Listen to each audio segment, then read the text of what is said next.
Welcome back to Dum-Dums and Dragons, where improvisers who've never roleplayed before journey into the world of Dungeons and Dragons. I am the Great Wizard Bukake, your host. Our anti-heroes have slaughtered a cave full of werewolves. Quinny used a mage hand to turn the guards against each other. Echo's moonbeam continued to be an anti-wolf terror weapon, and the Forsaken activated blender mode as he dove into combat.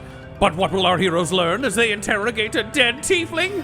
Find out next on Dum-Dums and Dragons. Forsaken, you have just ripped a man's soul out of the afterlife and into your fist through the power of ... atheism in order to ask some questions. So, Forsaken, what do you do? The Forsaken holds the tiefling soul up and says, all right, so to lay some ground rules, we get 5 questions. And he doesn't have to answer them if he doesn't want to. Oh, boy. All right. I think we should try to play this smart. Hitman, you're the one in charge. So perhaps you get 3 questions, and Murder Child can have 1, and I will have 1. Do you want to open or close, Hitman? Give me the closer, I guess. I don't know what to ask. All right, take a second. I'll go first. What's the deal with these portals? You killed me and you expect me to answer your questions. Will you let me go if I do? Yes! Okay, well, fine then. This is a bummer. Okay, the portals lead to the places that Zog sends his shipments. They are setting up quite a network of transport for all the variety of alchemical potions he and his wolves have created. Excellent! Murder Child? Should I ask the follow-up? Where does each of the portals go to? Oh, good question, Murder Child. Thank you. Going for a 3-for-1, I see. That one. Like, the ghost points, but there's no pointing. It's a phantom limb. If you're gonna be a dick and only answer one... Shut the fuck up, Murder Child! I wasn't asking a question. You already asked it. You don't need to be rude to the man. Technically, your first question was, I don't know what to ask with an upward inflection, but I let that one go because I'm cool like that. That's so nice. Thank you. You're welcome.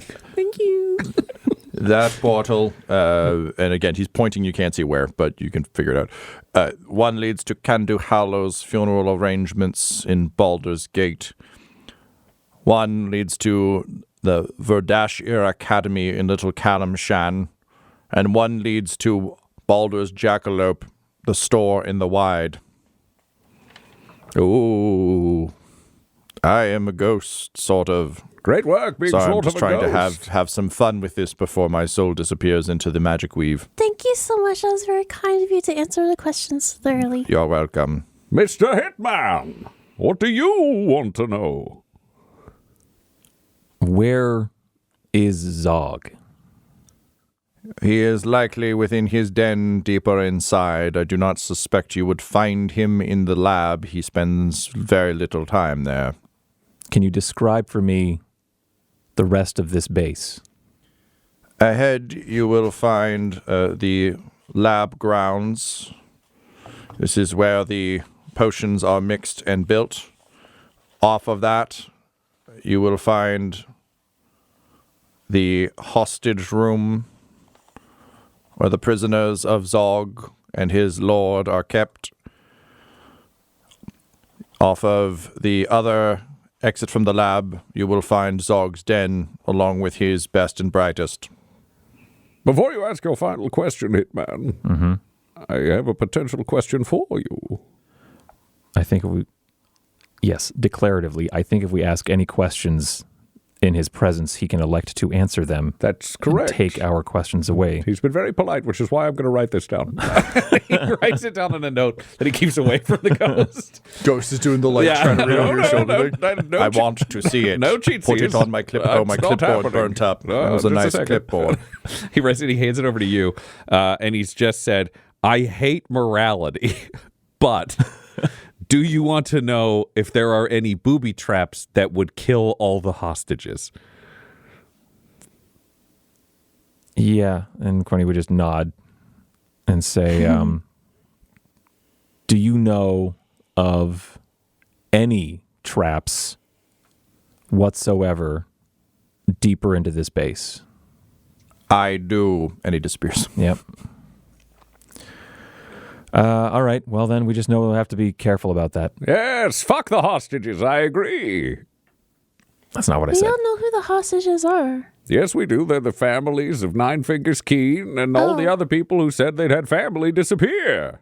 Do you think they're nice people? I don't have that information.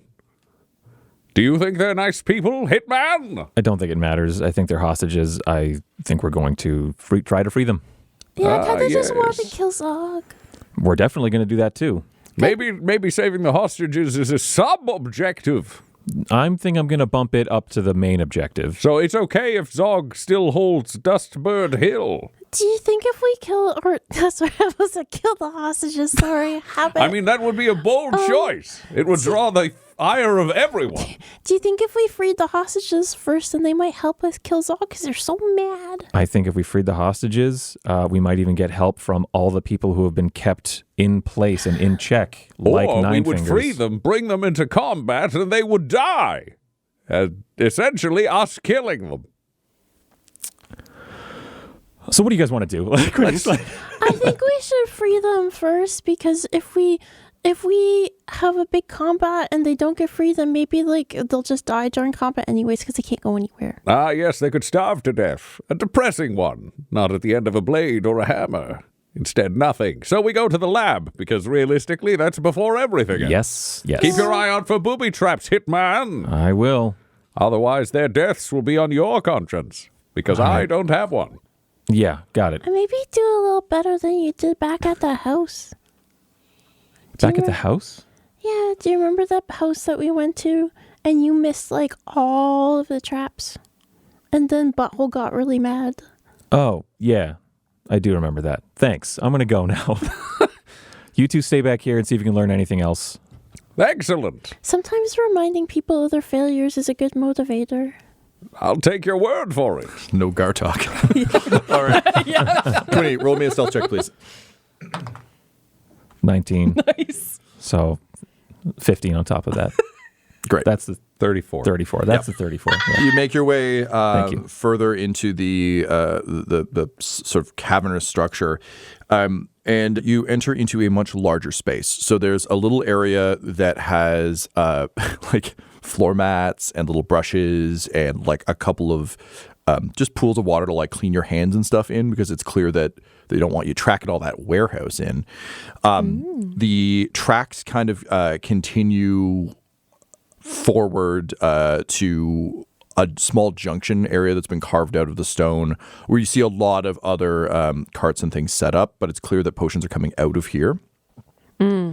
Ahead of you, you can see a massive space that, unlike the previous cavern, is very almost machined into a large 2-story, basically brewing situation. So there's 6 massive vats with little, so 6, again, from the south, this is almost like the 6 pibs on a die. So you're looking forward, there's 3 on either side.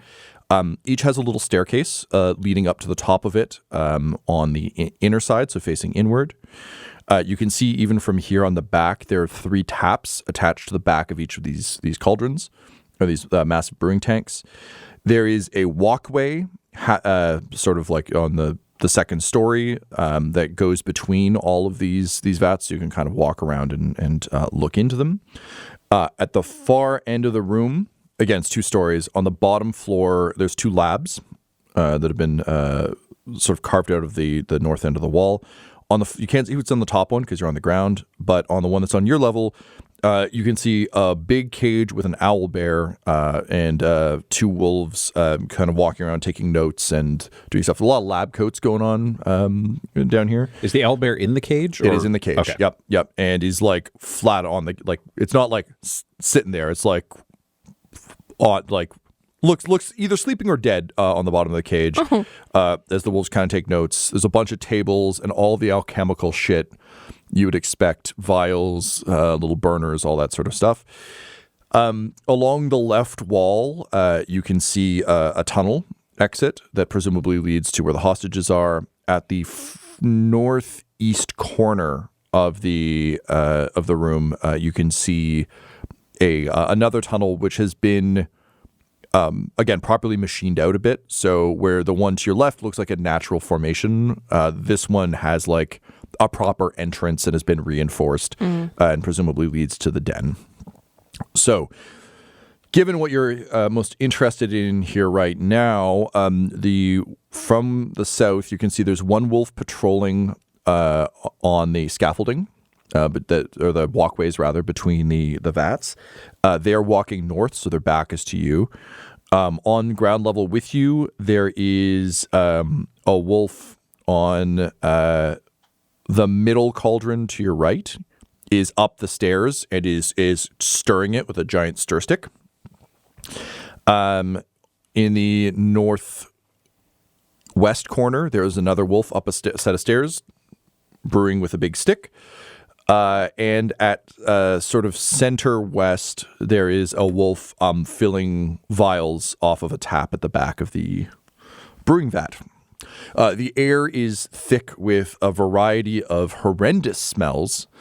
And you can see even from here, there's like a weird kind of like when someone hangs an underpowered air freshener in a tremendously stinky room. Every so often you just get like a hint of lavender or something, but it is deeply not enough to cover the smells it's of going to make you hate lavender for the rest of your life. 100%. Yeah. And you can, the vats, some of them are bubbling, some of them aren't, but like it's a moist room. Like you walk in and it's so similar to if you've ever been in a brewery, there's just that wall of yeast smell and barley smell that just kind of rolls over you. So that's what you can see from where you are. Okay.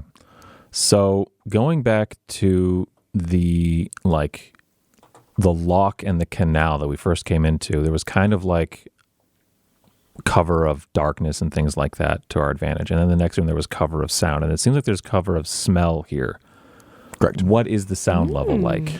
The sound level is louder friends sneak in here. Dun, dun. Yeah, it's just more Lord of the Rings. No, there's a lot of bubbling from the cauldrons. Like the occasional metal ting of just like things moving through pipes and that sort of thing. Also, just there's a bit of a din. Like with all these cauldrons going, they're big. It's not as loud as the previous room, but it is certainly loud in here. You get the sense it's probably quieter in the lab, like the little laboratories at the north end. But even then, there seems to be some, like, you can occasionally hear, like the wolves who are talking, you can kind of hear over top of all the bubbling, but they're speaking loudly. Like it's a bit of the up here kind of thing. Okay. So could go either way on the sound cover. Not enough to be confident, but not nothing. Yeah. I think based on your stealth experience, if someone isn't, like, if the Forsaken is moving carefully, there's still a chance, but there's enough random metal pinging and stuff. Like I live with radiators, and every so often there's just like it sounds like someone hitting it with a hammer for no fucking reason, and just because of pressure. So it's that kind of thing that's going off every so often. Okay. I'm sure we could talk like this. We have to be able to hear each other too. We have to get like really close. In your ear. Yeah. Okay. So just I want to confirm then that every wolf I'm seeing appears to be doing more kind of brewing or research labor and no guards. No, the closest thing to a guard is probably the person patrolling up top, but they seem to, like, they have a clipboard in hand. Yeah, so like they're surveying or something. Yeah. Yeah. Again, the general sense you're getting is there's an expectation that no one makes it this deep. That's what I'm thinking as well. Okay. So that checks out. Okay. Then I'm going to head back to, again, bring all this intel and then say my plan. Sure. Of what if we hold that lab and then we can just extract the hostages discreetly. There should be boats back there. The only thing that I'm not sure of is the octopus, but it only really went for like people thrashing in the water, so maybe it doesn't care about boats. These people use boats to come and go, so I'm assuming there's some kind of system. We could get them all out safely. I don't know if they'll be able to move past the exterior because we blew up the tower with the crank controls for the weird spike doors. You guys roll me a perception. 15. 15? 17. 9. Echo, you can see a sort of secondary, there's not another crank, but you can, I don't know why Echo would know this, but you rolled high perception, so you're the one who spots it. But basically, there's like an emergency mechanism on this side in the second room that seems to be attached. I don't know, there's probably a logo. It shows like spikes or something. But yeah, with enough, it'll suck. But you could strong arm the spikes down from the side. You are correct though. The lever in the tower was gone. Oh, I didn't think of it as being in the tower. That was on me. Yeah. Echo, guy next to Echo flamethrower, yeah. pulls on the shirts of Quinny and the Forsaken. Yeah, what? And then just points to the emergency release. Oh, okay. So, you think you could muscle that Right. along? I don't know. Somebody probably could. I mean, you might want me to stay at the front, but if there's a number of hostages, I'm sure they could work together. That's true too. Yeah. So, what do you think of that plan though? Of like quietly, quickly clear the lab, and then before moving on, move the hostages out. Well, send them on their boat. Send them on their way. I would say we got to clear the lab either way. So there's no downside to that. I don't know. I'm just saying we don't go in hot and loud. That's what I'm saying. Your more explosive, fiery spells, maybe keep those in check until we're in a fight. Define a fight. Where the enemies are hitting back and you're worried you're going to lose, I guess. Again, I'll describe for you. These are wolves in lab coats with clipboards. They're not even armed. All right, so I understand the positioning. If they fight... I don't like that you're getting into the weeds on this. I also don't want to leave it up to your discretion. All right. So I feel like I'm stuck. Well, how far in do the pathways for the carts go? Do they go all the way down? There were I'm carts so as far as the lining vats go. Yeah, there were carts lining the walls behind the vats. Yeah. Let me take a look at what these wolves are wearing. What do the dead wolves have on in terms of uniforms? Like, are they wearing anything clothes-wise? The work wolves are wearing just kind of similar to what you saw out front, leather vests, minor amounts of armor. But the ones Quinny saw are wearing more civilian clothing, like they're wearing long coats with pockets, and some of them are wearing smocks and that sort of thing to keep their clothes dry. What if we put Echo inside a cart? Then I cut the head off a wolf, and I prop it up as though it were my own head and push the cart. So if they look, it seems like a wolf from the distance. I can walk us both down while Quinny, you go into the gantries and push people into potions that we've learned. Points to the guy under the cart, under the collapse crate. Make them explode. Then if it goes bad, you've got friends right there ready to strike. Yeah, that's good. I don't want it to go bad, though. Pushing them into vats, I think that's going to be a successful thing once, and then everyone's going to know people are falling into vats. Okay, because that guy exploded. I point to the splat that he once was. I think I understand the plan right up until what happens after the first guy dies. I think there's enough of them standing alone that most of them can be killed discreetly. If I can get the element of surprise, for example. How do you two think you could do when you get the drop on someone? Do you think you could deal a killing blow that was not loud? I can stab a couple of times with my dagger really fast.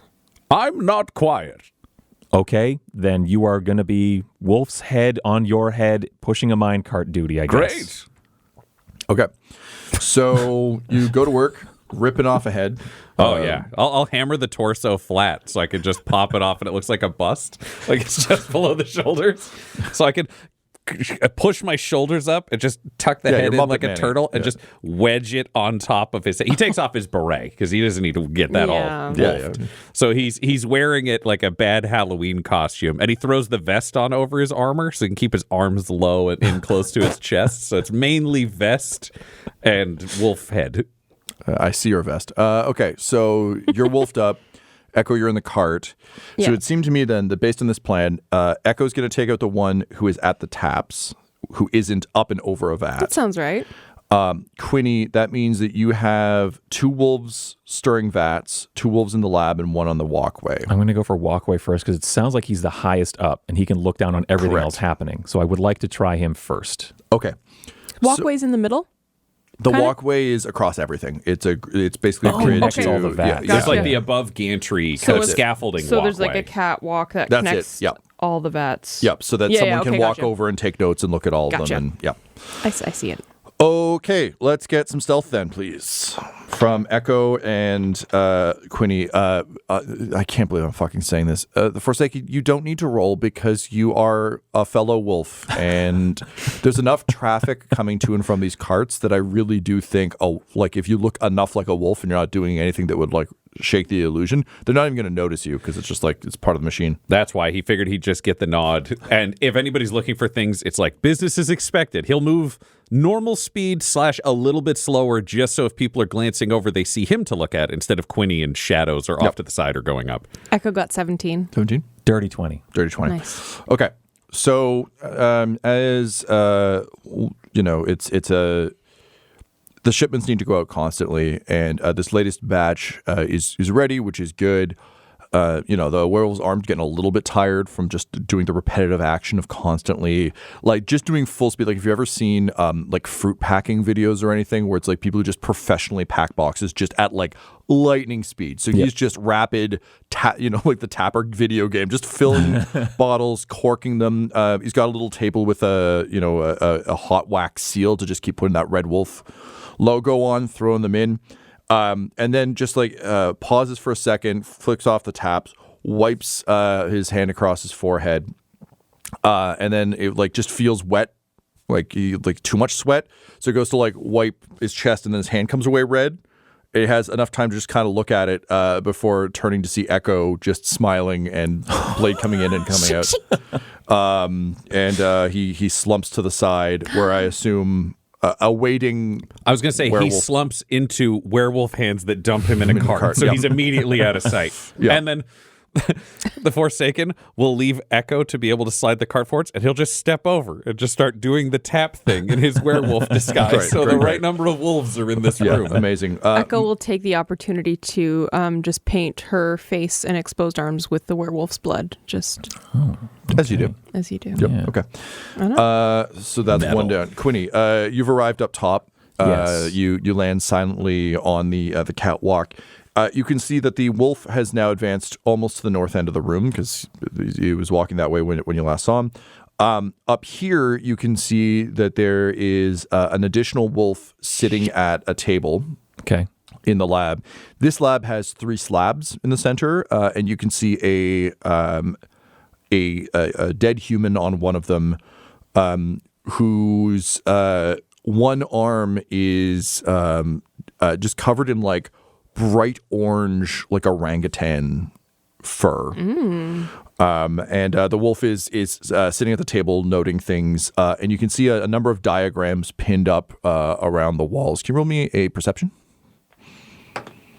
Natural 20. Natural 20. Even at this distance, you can see sketches of the rage goblins you remember from way the fuck back in Phandalin, as well as the sigil of the unseen hand. First adventure with Juniper. That's right. Yeah, so you can see a lot of that, as well as other animals and kind of a lot of anatomy diagrams and more complex things. But the Rage Goblin diagrams seem to be older and more worn and of a different material and kind of hand than everything else you see. But again, the patrolling wolf is just like looking down over the vats, and the other wolf is in the northeast corner sitting at a table mixing vials. Okay, so he's not looking up. He looks to he's be looking engrossed in his work. And he's looking diametrically, like in the worst possible angle for him, the best possible angle for you. Like Then, he is at his desk looking into a corner. As long as I have risen up onto this catwalk behind Survey Wolf, I just want to close that distance quickly and quietly, produce the breach of contract, and do Thirsting Blade, so 2 attacks. Great. Yeah, you don't need to roll for that because you rolled very high. That said, producing breach of contract kills the lights, or Once is that per day. Ah, okay, good. That was really going to fuck you. So it's actually very good. I remembered. Yep. Good. Yep. Okay. So thwap. The wolf just kind of like doesn't even really have time to react. Just like is doing the like looking around like what the fuck, and just kind of drops to his knees and slumps forward as you kind of like ease him down. Yeah. Okay. Crossing him off the list. Catwalk. Wolf walk, technically, but Yeah. I didn't that have my low-hanging list. He's fruit. already off. the Quinny Brown Barrel whip is already dead. Okay, and from up here, I've watched these two perform beautifully. So we still have 2 wolves taking notes on the owlbear. There is 1 wolf on top, like at the top stairs of a cauldron, stirring. There are 2 stirs, I Two think. stirs. One to your So- right and one to your left. Yeah. So if we maybe this will help, or maybe it'll make things worse. If we're looking at stacking 3 and 3 vertically, maybe we should just number them. Would that be helpful? Sure. So if it's like Do you want to just go clockwise with the numbers? 1, 2, 3, 4, 5, 6? yeah. So I have them arranged like this. I see so that. like Yep. a dice. Yep. So let's just go on each row. We'll go 1, 2. Okay, from left to right. Got it. 3, 4. Okay. 5, 6. Okay. So currently you have, Quinny, you're kind of in the probably that top row, so the northmost row, Okay. to get that catwalk wolf. The one Echo killed would have been at Cauldron 3, Okay. which is also where the exit to the hostages is. Okay. You've got wolf stirring at 1 and 4. Okay. You have an additional 1 wolf and 4. on your level, and Right, in this the is lab. a 2-level lab, so it's fully blocked off from downstairs. You have to go up and down on the catwalk, so Okay. he can't see anything beneath him. And he's at his desk, diligently working. In that case, and he's diametrically opposed to him, so he's like he completely missed this because he had his back If you to the guy. walk in So and stab him in the back, he will just die with no rolls involved. yes, so I want to take him off the board then as well. Just Okay. why risk Bye-bye. having him Bye, wolf. get wise? Underneath this, like on the first floor of the lab, is where the owlbear cage is. First level, got it, With the okay. 2 wolves drawing blood and taking notes. Okay. As a vat, for a point of reference, which one are they closest to? Those wolves are directly beneath you right now, but again, with flat floor, they are closest to 1 and 2. Okay. There's a wolf up the stairs on 1. Okay. Times 2. Okay, and 1 here. Okay. So the guy at the tap was at 3. And He is I'm dead. Yeah. I think down below, because this has been going for a while. Yeah. We've seen you do murders up top. You've disappeared into that second story. That's the point where the Forsaken, while he's still pretending to be a wolf, would look over to the now blood-smeared murder child and just point up the stairs at the other guy stirring, who's the closest to us. Because it was 3 and 4, be, right? There's one at 4? yeah, there's one at 4. Yeah, Yeah, so, so the one he'd that's be right across there the to way, just yeah. be like, go get that one, Yeah. pointing to murder child. Okay.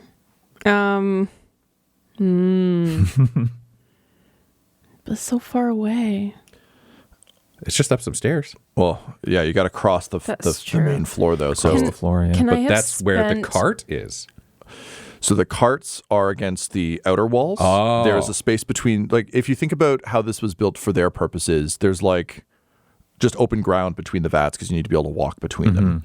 So, Echo, if you want to cross that, you'll need to roll me stealth. But keep in mind, all the wolves that you've currently encountered are busy. So there's no one who, like, unlike the previous room where there was the 4 who were theoretically only there to stare at everything They were that's going security. on. Yeah, there's no security in here. Everybody's Everyone's working. kind of busy. Can I, being inspired by how the Forsaken looks, can I spend some stress to have like skinned the wolf's back so that I can wear it as a cloak like a fucked up Princess cleansing Mononoke? knife? Yeah, I would say She spent money on that. I was knife. gonna say I would say no, except flensing knife. Yeah. It's a hell of a birthday. Like, Sure. I mean, I have a Swiss Army knife that. Yeah, you know, you've got a very good flensing knife. We spent so many episodes talking about the flensing knife. The fact, yeah, so It's yeah, cleansing time. yeah, Cool. you can spend stress for that. That's fine. Okay, So I'll cool. say 2 stress. God, 2 this of really just- is a dark part of our show. We're just like, yeah, we skinned an NPC and wore his flesh. They're in there fucking poisoning people to death and Yeah. mutilating people with their murder potions. For sure. Fuck. There are no innocent collaborators with this industry. I'm just saying there's a difference between stabbing in the back and flensing. And that sounds like a real Quinny distinction. Yeah. You do what you want I to a didn't dead cleanse person. him while he was alive. That's true. See? That's the thing a hero says. So wolf cloak. Have a wolf cloak. wolf cloak. In that case, I put my wolf cloak on and will hover up the stairs. Yep, roll me stealth, please. I am going to use another echo inspiration that I banked. Flense-spiration. Yeah. Inspiration It's not much better. 9. 9. That was the better roll. Well, that's what the DM responds when he asks, "Did you get by unseen?" Well, here's the fucked up part, though. So I rolled a 3 and I get +4 to perception. So I come in at a 7. So you actually pull it, but you shouldn't. So you're as secretive as a blood-smeared child wearing a wolf coat Just a in wolf a going, wheelchair dun, dun, hovering dun, through a dun. room. yeah. The wolf It's just briefly looks retirement home Rambo. looks over their shoulder and it's just like, I don't have time for your bullshit right now. Whatever you want, I'm busy Shink, shink. stirring. And then Echo, you just reach under the feet and hoist, and the stabbed body goes up and into the drink. Yay! Forsaken looks like he wants to watch this body pop. Nothing happens. I hate this place. I want to go home. This head is sticky. Sucks, you guys. He's going to have to hose me down again. It's going to be so cold. It's not cold, it's just water. Okay, so that one is done. Quinny. Yeah. So there is another one on top of the vat at 1. So that's kind of on my level. I'm going to go over there and try to deal with him. Okay. Can you roll me a... Let's go with acrobatics, because you'll need to jump to get this guy. But yeah, go ahead and roll. You can use your springing and striding if you want. Absolutely. Yeah. I want to Assassin's Creed him. Great. Oh my god. Acrobatics, a natural 20. It's just a running leap off, and it's just the double kick from the ceiling into the vat. So Okay. you just like leap down, boot him in. He's like leaning over to like check something and just knock him in, land carefully. He goes in quiet. Forsaken looks. Does he pop? There's a gurgle and pop, but because he's underwater, the pop just kind of makes a couple bubbles. And the Forsaken just like, like for him, that was the tension release of this whole thing. It was like, will someone pop? And then Quinny, because you rolled a nat 20, and I've been playing a lot of Assassin's Creed Valhalla, I'm inclined to give you the Assassin's Creed, if you can hit the button timing right, you throw a dagger or an axe into a nearby guy. So if you want to try and take out these two guys who are at the owlbear cage. I gave my daughter my daggers, but I do have from way, way back 2 hand crossbows. Sure, yep. You want me to make a roll for this? Yes, this one will be ranged attacks. Ranged attack. Hand crossbow would be the same as my short bow, which I also don't have here, but it's going to be proficiency in dex. So 5 and 5. So Yeah, these plus 10, are a butthole But gift, before, I think. yeah, well, a million years plus ago. 10. And watching you from where he is, the Forsaken just sees the bolt heading towards the target, but feels like it'll miss. And he's just like, no. And he tilts a hand and does a little nudge in the air. And the power of his atheism adds plus 10 to your roll to hit. Okay, so 10 from my stats, 6 from the die. Now we're looking at 26 to hit. That will hit. Okay. So, like clipboard wolf, just jotting down like, it's just like, make sure you fill it fully this time. I don't want to have to come back. And just like stumbles away, like hand to eye. And the one pulling is like, yeah, I'm working on it. It's just like we've already taken so much blood out of this. I don't know if there's any left. Gary, take care of the shot. 17 plus 10 for 27. Gary, what the? And he turns to look, and it's just like, oh man, you were waiting for an eyeball. So yeah, you pop him in the eye. He slumps back. The giant needle comes out, spraying blood, and he collapses. You've successfully cleared out the wolf lab. Okay, room clear. Yay! Great. Forsaken just drops his wolf head, abandons the vest. Yeah, I continue wearing my Princess Mononoke wolf You earned cloak. it. Yeah, nice. just an okay cloak. Of course it is. Yeah. I'll come down to you two and say, all right, I'm going to check the hostage tunnel for traps. If it's an easy walk up, we can all go together and get them out of here quickly and quietly. In the meantime, stay here, make sure those guys, and I point to the wolf den reinforced, carved into stone door. Mm-hmm. It's like, don't come in here. Or if they do, kill them. Okay. Yeah, good. What's with the hesitation? It's your favorite thing to do. Kill them if they come through that door. I just go. Okay, You're good. Good, fine. All right, Quinny, can you give me some stealth? Yeah. And I'm also checking for traps. Yep. But stealth is... Was that fight too easy? You just didn't get to let out like enough of your, I don't know. Just not as much energy? enthusiasm as I guess I Yeah. was expecting. 19 Because it stealth. wasn't go kill them, it was go stand and wait. I'm not the stand and waken. I'm not security. They don't call me trusted defender. I'm going to, it's a 19 stealth, and this close to the hostages, I don't want any super keen sensed werewolves to catch me on a 19, so I'm going to do Dark One's Own Luck. I had a D10 before I know the result of a die roll. 5, so 24. 24? Right? Okay. Yes, 24, yeah. 24, great. Quinny, you make your way through kind of, again, a natural cavern, and it actually gets a bit low at times here. This is very much clearly part of the natural cavern system underneath the hill. Calling upon Baba Yaga to make sure that you've make it through, mostly because you don't want her to talk shit to you next time. Like, I think Quinny pulling on that isn't necessarily like she gives you a blessing. It's more like, I don't want her to fucking say something about it, so I gotta be stealthier.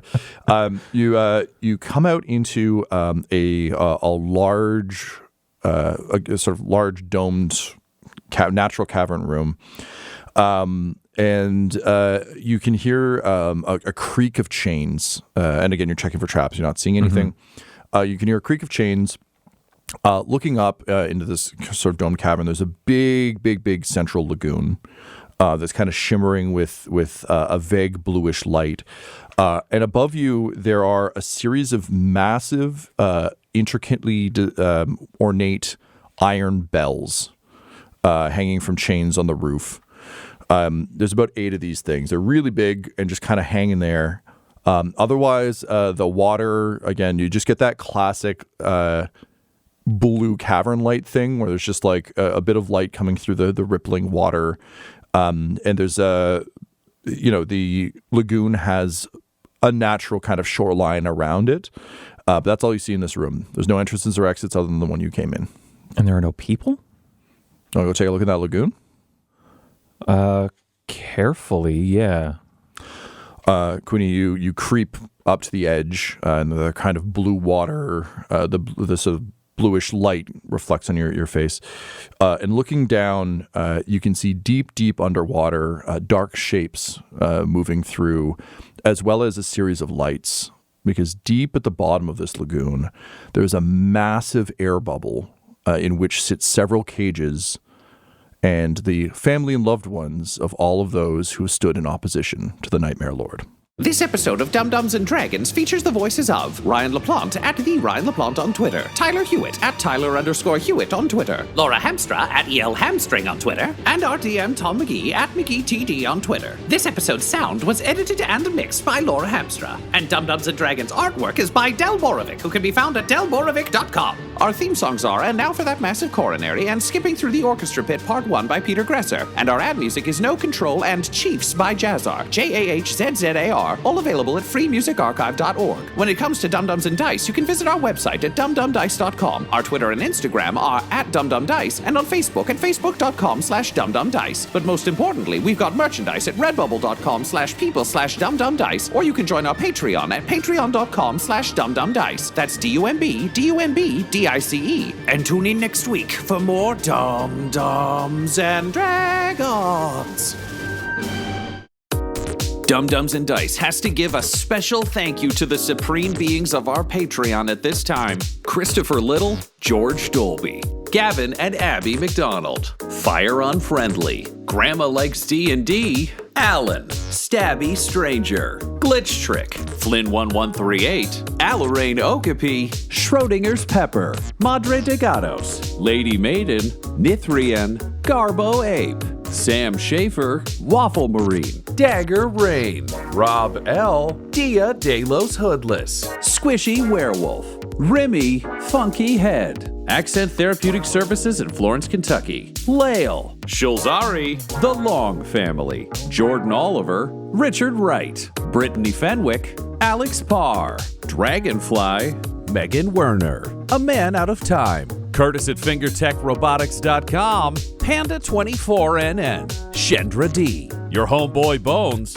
Ellis Hatch, Odigenous, Beef Not Cheese, Kai Koa, Squire Solaire, Sandy Sassy Pants, Adam, Amira Lockhart, James Molina, Nick Hemsing, Alex LaFountain, Mickey Blake, Seth Cambron, Corpse Knight Silver, and Jill and Noel LaPlante. If you want your name to be added to this list, you can join our Patreon too at patreon.com/dumdumdice. Thanks to them, and a little bit of thanks to you.